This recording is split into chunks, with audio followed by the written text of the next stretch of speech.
અહીંયા આગળ મારે એ પૂછવું છે, કારણ કે યુદ્ધનો સમય ચાલી રહ્યો છે. યુદ્ધ અસર કરશે? ગેસના બાટલાના ભાવ વધી ગયા છે, સામાન્ય માણસને ઇફેક્ટ કરી રહ્યું છે. પેટ્રોલ ડીઝલ માટે લાઈનોમાં લોકોને ઊભા રહેવું પડ્યું છે. એ બધું અસર કરશે? પેટ્રોલ, ડીઝલ અને ગેસ, આ ત્રણેય બાબતો એ સ્મૂથલી ડિલિવર આખા દેશમાં થતી હતી. આ નેગેટિવ નેરેટિવ સેટ કરવાનો પ્રયાસ કોણે કર્યો? બેન, તમે આજે તમારા ચેનલના માધ્યમથી પ્રજાને એવું ચોક્કસ પૂછજો કે કોના ઘરે ગેસનો બાટલો ખૂટી પડ્યો, કયા પેટ્રોલ પંપ પર આટલી લાંબી લાઈન લાગ્યા પછી પણ જે રીતે કોંગ્રેસના મિત્રો દેખાવો કર્યા કે પેટ્રોલ નહીં મળે, ડીઝલ નહીં મળે, આટલી લાઈનો લાગી, કયો વ્યક્તિ પેટ્રોલ ડીઝલ વગર ઘરે ગયો?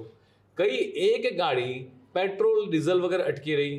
રોડ ટ્રાન્સપોર્ટની વાત કરીએ, પબ્લિક ટ્રાન્સપોર્ટની વાત કરીએ, આટલો બધો માલ વાહન જઈ રહ્યો છે એની વાત કરીએ, કયું વ્હીકલ પેટ્રોલ ડીઝલ વગર ઊભું રહ્યું?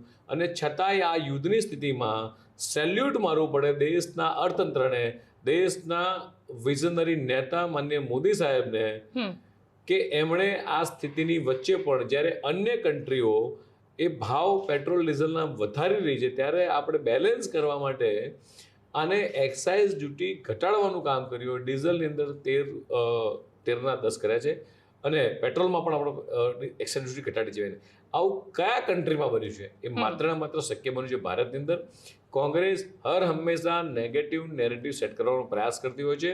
અને આપે કીધું એમ, મને કદાચ મારા કાર્યકર્તા પર 100% ભરોસો છે, પણ જે ચેલેન્જ લાગતી હોય છે, આ ચેલેન્જ નેગેટિવ નેરેટિવની આ સોશિયલ મીડિયાના માધ્યમથી અથવા એઆઈ ટેકનોલોજીના માધ્યમથી જે નેગેટિવ નેરેટિવ સેટ કરે છે, હું આપના માધ્યમથી ગુજરાતની 6.5 કરોડ જનતાને હું ચોક્કસ કહીશ, 2 હાથ જોડીને મારે વિનંતી છે કે તમે જે રીતે દેશના યશસ્વી પ્રધાનમંત્રી માનનીય મોદી સાહેબ પર ભરોસો મૂક્યો છે, એક વખત નહીં, 2 વખત નહીં, 3 વખત સ્પષ્ટ બહુમતી સાથે ભારતીય જનતા પાર્ટીની એનડીએની સરકાર કેન્દ્રમાં બનાવી છે.